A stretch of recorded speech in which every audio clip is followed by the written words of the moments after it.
Online லோன்ஸில் மாற்ற biggest drop என்னன்னு பார்த்தீங்கன்னா, உங்களுக்கு ரேட் ஆஃப் இன்ட்ரெஸ்ட் என்னன்னு சொல்ல மாட்டாங்க. அடுத்து ஷார்ட்டர் டென்யூர் குடுப்பாங்க. உங்களுடைய எலிஜிபிலிட்டிக்கு குறைவா தான் உங்களுக்கு அசஸ் பண்ணுவாங்க. இதே நீங்க ஆன்லைன் இல்லாம ஆஃப்லைன்ல எல்லார் மூலியமா நீங்க போனீங்கன்னா, உங்களுடைய டாக்குமெண்ட்ஸ் பெர்ஃபெக்ட்டா எல்லாமே நீங்க குடுத்து, உங்களுடைய இன்கம் டாக்குமெண்ட், உங்களுடைய கேஒய்சி, உங்களுடைய ரெசிடென்ஷியல் ப்ரூஃப் எல்லாமே குடுத்தீங்கன்னா, அது வந்து உங்களுக்கு அவங்களுக்கு கிரெடிட் அசஸ் பண்றதுக்கு உபயோகமா இருக்கும். அது வந்து உங்களுடைய கிரெடிட்டை என்ஹான்ஸ் பண்ணி அவங்க உங்களுக்கு லோன் குடுப்பாங்க.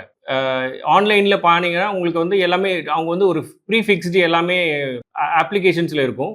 அதனால வந்து உங்களுக்கு பர்சனல் டச் உங்களுக்கு அதில் கிடைக்காது. ஜென்ரலாக எல்லா இடத்துலையுமே இப்போ எல்லா பேங்க்ஸுமே ஆன்லைனில் தான் பண்ணுறாங்க.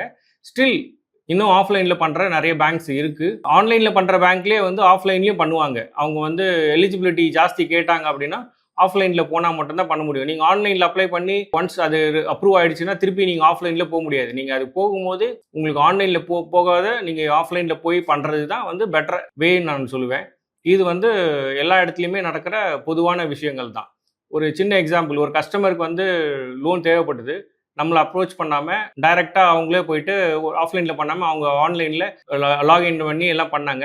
அவங்களுக்கு எதிர்பார்த்தது ஒரு 20 லட்ச ரூபா. ஆனால் அவங்களுக்கு அப்ரூவ் ஆனது 10 லட்சம் தான். இதே ஆஃப்லைனில் போயிருந்தாங்கன்னா நம்ம டைரெக்டாக கிரெடிட் அப்ரைஸ் பண்ணுறவங்க கிட்ட பேசி அதை ஏதாவது அப்ரூவல் வாங்க முடியும். அவங்களுக்கு என்னென்ன இன்கம் இருக்குது எல்லாமே அடிஷ்னல் இன்கம்ஸ்லாம் நம்ம வந்து அவங்களுக்கு அட்டாச் பண்ணி அவங்களுக்கு கொடுக்கலாம். அப்போது உங்களுடைய இன்கம் லெவல் வந்து ஆட்டோமேட்டிக்காக இன்க்ரீஸ் ஆகும். அதனால் உங்களுக்கு அப்ரூவல் ரேஷியோ இன்க்ரீஸ் ஆகும். நீங்கள் கேட்குற லோன் அமௌண்ட் கிடைக்கிறதுக்கான வாய்ப்புகள் இருக்கும். நீங்கள் இதே ஆன்லைனில் போனீங்கன்னா நீங்கள் இனிமேல் அடிஷ்னல் டாக்குமெண்ட்ஸ்லாம் ப்ரொவைட் பண்ண முடியாது. நீங்கள் அவங்க கேட்குற டாக்குமெண்ட்ஸ் தான் இன்கம் டாக்குமெண்ட்னா இன்கம் டாக்குமெண்ட் மட்டும் போடுவீங்க, கேஒய்சினா கேஒய்சி போடுவீங்க, ரெசிடென்ஷியல் ப்ரூஃப்னா ரெசிடென்ஷியல் ப்ரூஃப் போடுவீங்க. பட் இதே ஆஃப்லைனில் போகும்போது நம்ம இன்கம் டாக்குமெண்ட் கேஒய்சி எல்லாம் போட்டு அடிஷ்னல் இன்கம் டாக்குமெண்ட் ஒன்று நம்ம என்ன உள்ள என்க்ளோஸ் பண்ணி அதை வந்து நம்ம அப்ரூவல் எடுக்கலாம். இதுதான் வந்து ஆன்லைனுக்கும் ஆஃப்லைனுக்குள்ள வித்தியாசம். இது நீங்கள் தெரிஞ்சுக்கணும். இது நிறைய இடத்துல வந்து ஆஃப்லைனில் போட மாட்டாங்க. இன்னைக்கு எல்லாமே ஆன்லைன்றதுனால ஆன்லைன்லேயே போயிடுறாங்க, கிடைக்கிறத வாங்கிக்கிறாங்க. அவங்களுக்கு தேவையானதை நம்ம வந்து